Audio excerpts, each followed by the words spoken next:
Hello friends, காலைல எந்திரிச்ச உடனே நம்ம பல பேருக்கு ஒரு கப் டீ இல்லைன்னா பொழுதே போகாதுங்க. ஆனால் அந்த டீ இந்தியாவுக்கு எப்படி வந்துச்சுன்னு என்னைக்காவது யோசிச்சிருக்கீங்களா? பிரிட்டிஷ்காரங்க கொண்டு வந்தாங்கன்னு நம்ம பல பேருக்கு தெரியும்.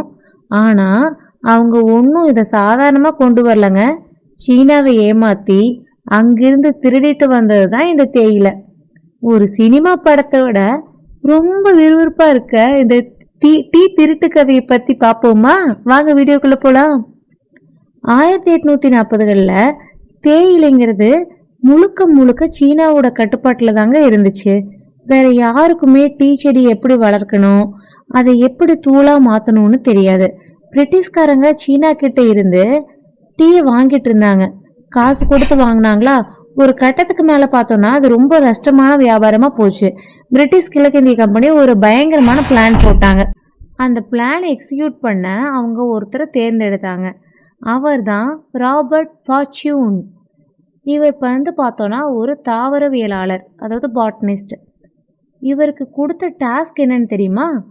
சீனாவுக்குள்ள திருட்டுத்தனமாக போய் அங்கே இருக்கிற தேயிலை செடிகளை எல்லாம் திருடி அதை எப்படி வளர்க்கணுங்கிற சீக்கிரட்டையும் திருடிட்டு வரணும்.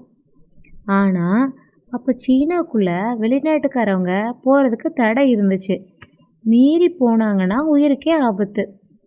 இப்போ தான் மாஸ்டர் பிளான் பண்ணுறாங்க. இங்கே தான் கதை சூடு பிடிக்குதுங்க. ராபர்ட் ஃபார்ச்சூன் என்ன பண்ணார்னா, ஒரு சீன ஆள் மாதிரி வேஷம் போட்டார். முன்னாடி தலையை மழுங்க மொட்டையடிச்சு, பின்னாடி மட்டும் ஒரு பெரிய ஜடையை ஒட்ட வச்சுக்கிட்டு, சீன உடைகளையெல்லாம் போட்டுக்கிட்டு ஒரு சீன வியாபாரி மாதிரியே உள்ளே நுழைஞ்சிட்டாரு. யாருக்கும் சந்தேகம் வராத அளவுக்கு அங்கே இருக்கிற மலை கிராமங்களில் தங்கி ரகசியமாக 20,000க்கும் மேலே தேயிலை செடிகளையும் விதைகளையும் சேகரித்தார். அது மட்டும் இல்லாமல் தேயிலை எப்படி காய வைக்கணும், எப்படி பக்குவப்படுத்தணுங்கிற அங்கே இருக்கிற தொழிலாளிகள்கிட்ட பேசி அந்த ரகசியத்தையும் கற்றுக்கிட்டாரு. திருந் அந்த தேயிலை செடிகள் எல்லாம் வாடி போகாமல் இருக்க வார்டியன் கேஸ் அப்படிங்கிற ஒரு ஸ்பெஷல் கண்ணாடி பெட்டி இருக்கும். அதில் வச்சு யாருக்கும் தெரியாமல் கப்பல் மூலமாக இந்தியாவுக்கு கடத்திட்டு வந்துட்டாரு. அந்த செடிகளை நம்ம ஊரில் அசாம்லேயும் டார்ஜிலிங்லேயும் நட்டாங்க.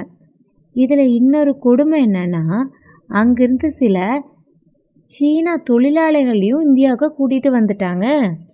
அவ்வளோதான். அடுத்த சில வருஷங்களில் இந்தியா தேயிலை உற்பத்தியில் நம்பர் 1 ஆயிடுச்சு.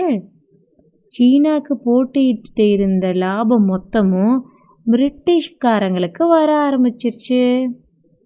ஓகேவா? சீனாவுக்கு போயிட்டு இருந்த எல்லா லாபமும் இப்போ பிரிட்டிஷ்காரங்களுக்கு வர ஆரம்பிச்சிருச்சு. இப்போ ஒரு பெரிய கார்ப்பரேட் ஸ்பை வேலை பார்த்து தான் இந்தியாவுக்கு இந்த தேயிலை வந்துச்சு. இதை பற்றி நீங்கள் என்ன நினைக்கிறீங்கன்னு கமெண்ட்ஸில் சொல்லுங்கள்.